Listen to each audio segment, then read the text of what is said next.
चारों तरफ एक अजीब सा सन्नाटा फैला हुआ था। पूरा गांव इस हादसा से दहल गया था। कितना बुरा नजारा था वो, देखते ही रूह कांप उठती थी। गांव के मुखिया राठौर सिंह के घर के बाहर भीड़ बढ़ती ही जा रही थी। धीरे धीरे गांव के लगभग सारे आदमी जमा हो चुके थे। जो भी उस लाश को देखता उसकी चीख निकल जाती।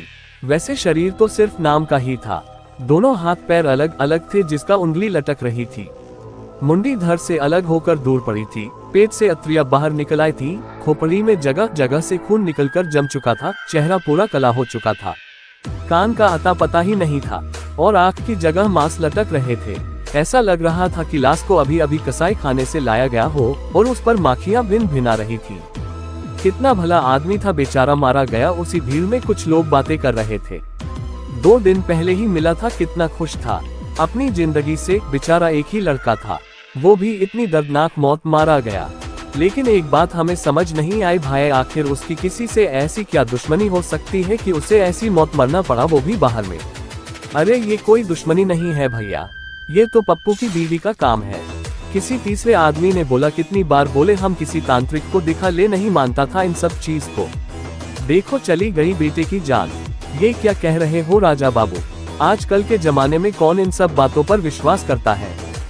हम सही कह रहे हैं भैया, अगर मुखिया जी हमारी बात मानकर इसका हल करवा दिया होता तो आज उन्हें इतनी बड़ी कीमत ना चुकानी पड़ती।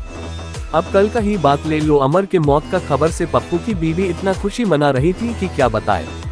क्या बात कर रही हो राजा बाबू, एक मरी हुई औरत कैसे खुशी मना सकती है। अरे हम अपनी आंख से देखे हैं, नहीं विश्वास होता है तो छोटू से पूछ लो। और छोटू को बुलाया और बोला बता कल रात वाला घटना। हाँ चाचा, राजा बाबू चाचा सही कह रहे हैं।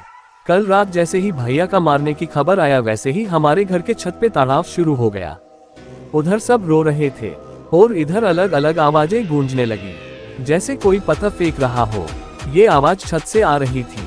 मैं और राजा बाबू चाचा हिम्मत करके छत पे गए, पर वहाँ कोई नहीं था। और जैसे ही हम नीचे उतरे दो जीना वैसे ही लगा जैसे किसी की घुघरू की आवाज बज रही थी और नाच रही थी और खुशी मना रही थी। हम तेजी से नीचे भागे, फिर दोबारा नहीं गए डर के मारे।